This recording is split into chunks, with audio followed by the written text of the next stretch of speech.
आज के इस वीडियो में हम गीता के 14वें अध्याय पर चर्चा करने वाले हैं। इसमें हम जानेंगे कि इस अध्याय में क्या बताया गया है और इस अध्याय से हम क्या सीख सकते हैं। तो चलिए वीडियो को शुरुआत करते हैं। भगवद गीता का 14वां अध्याय, जिसे गुणत्रय विभाग योग के नाम से जाना जाता है, यह अध्याय 3 गुणों सत्व, रजस और तमस पर केंद्रित है, जो हर मनुष्य की प्रकृति को निर्धारित करते हैं। इस अध्याय में भगवान श्री कृष्ण ने इन तीनों गुणों की प्रकृति, उनके प्रभाव और उनसे ऊपर उठकर मोक्ष प्राप्त करने के मार्ग को स्पष्ट किया है। यह अध्याय गीता के शिक्षण में एक महत्वपूर्ण मील का पत्थर है, क्योंकि यह मनुष्य के मानसिक और आध्यात्मिक विकास के गहन तत्वों को सामने लाता है। गीता के 14वें अध्याय में कुल 27 श्लोक हैं, जिसमें भगवान श्री कृष्ण ने अर्जुन को तीनों गुणों की विशेषताओं, उनके प्रभाव और उनसे मुक्ति के साधनों के बारे में विस्तार से बताया है। इस अध्याय का मुख्य उद्देश्य यह है कि मनुष्य इन गुणों के प्रभाव को समझकर उनसे ऊपर उठ सके और मोक्ष की प्राप्ति कर सके। भगवान श्री कृष्ण ने इस अध्याय में बताया कि सृष्टि में हर चीज 3 गुणों से बनी होती है। एक सत्व गुण, यह शुद्धता, ज्ञान और सच्चाई का गुण है। सत्व गुण से मनुष्य को ज्ञान और प्रकाश प्राप्त होता है। यह गुण व्यक्ति को शांति, संतुलन और प्रसन्नता की ओर ले जाता है। सत्व गुण से युक्त व्यक्ति में सदाचारी, विनम्रता और अहिंसा की भावना होती है। लेकिन यह भी बंधन का कारण बनता है, क्योंकि सत्व में लिप्त व्यक्ति ज्ञान और शांति की प्राप्ति के बाद अपने में संतुष्ट हो जाता है और उससे भी ऊपर उठने की आवश्यकता को भूल जाता है। 2 रजस गुण, यह क्रियाशीलता, इच्छा और भौतिकता का गुण है। रजस गुण से व्यक्ति में इच्छाएं, महत्वाकांक्षाएं और कर्म की प्रवृत्ति जागृत होती है। रजस गुण व्यक्ति को लगातार क्रियाशील बनाता है और यह उसे सफलता, समृद्धि और भोग की ओर खींचता है। लेकिन यह गुण भी बंधन का कारण बनता है, क्योंकि रजस गुण से युक्त व्यक्ति लगातार काम, तृष्णा और असंतोष में डूबा रहता है, जिससे वह सच्चे सुख और शांति से दूर रहता है। 3 तमस गुण, यह आलस्य, अज्ञानता और जड़ता का गुण है। तमस गुण से व्यक्ति में आलस्य, निष्क्रियता और अज्ञानता की प्रवृत्ति जागृत होती है। यह गुण व्यक्ति को अधोगति की ओर ले जाता है, जहां वह अपने कर्तव्यों से विमुख हो जाता है और जीवन में अधःपतन का अनुभव करता है।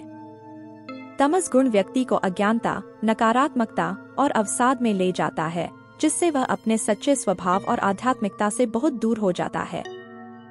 भगवान श्री कृष्ण ने अर्जुन को समझाया कि इन तीनों गुणों का व्यक्ति के जीवन और कर्मों पर गहरा प्रभाव पड़ता है।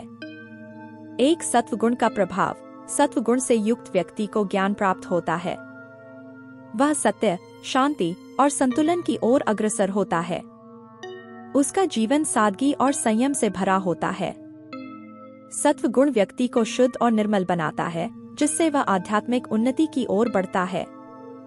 2 रजस गुण का प्रभाव, रजस गुण से व्यक्ति में कर्म की प्रवृत्ति जागृत होती है। वह लगातार कर्म करता है और इच्छाओं में लिप्त रहता है। रजस गुण व्यक्ति को सक्रिय बनाता है, लेकिन यह सक्रियता उसे भौतिक वस्तुओं और सुखों की ओर आकर्षित करती है, जिससे वह सच्चे सुख और शांति से वंचित रह जाता है। 3 तमस गुण का प्रभाव, तमस गुण से व्यक्ति में आलस्य और अज्ञानता का वास होता है। वह अपने कर्तव्यों से विमुख हो जाता है और जीवन में अधःपतन का अनुभव करता है। तमस गुण व्यक्ति को अंधकार, अज्ञानता और अधोगति की ओर ले जाता है, जिससे उसका जीवन दुर्गति और दुख से भरा होता है। भगवान श्री कृष्ण ने अर्जुन को यह भी सिखाया कि इन तीनों गुणों से ऊपर उठकर मोक्ष प्राप्त किया जा सकता है। उन्होंने कहा कि जब मनुष्य इन तीनों गुणों के प्रभाव को समझकर उनसे ऊपर उठ जाता है, तो वह सच्चे ज्ञान, शांति और मुक्ति को प्राप्त करता है। मोक्ष का मार्ग यह है कि व्यक्ति को निष्काम भाव से अपने कर्मों को करना चाहिए। उसे अपने कर्मों के फल की चिंता नहीं करनी चाहिए और उन्हें भगवान के प्रति अर्पित कर देना चाहिए। जब व्यक्ति अपने कर्मों को निष्काम भाव से करता है, तो वह इन तीनों गुणों के बंधनों से मुक्त हो जाता है और सच्चे आत्म साक्षात्कार की प्राप्ति करता है। इस अध्याय से हमें यह सीखने को मिलता है कि सत्व, रजस और तमस तीनों गुण हमारे जीवन और कर्मों को प्रभावित करते हैं। हमें इन गुणों को समझकर उनके प्रभाव से ऊपर उठने का प्रयास करना चाहिए। भगवान श्री कृष्ण ने कर्मयोग का महत्व बताया है। हमें निष्काम भाव से अपने कर्मों को करना चाहिए और उनके फल की चिंता नहीं करनी चाहिए। ऐसा करने से हम इन तीनों गुणों के बंधनों से मुक्त हो सकते हैं। सत्व गुण से युक्त होकर हमें आध्यात्मिक उन्नति की ओर बढ़ना चाहिए।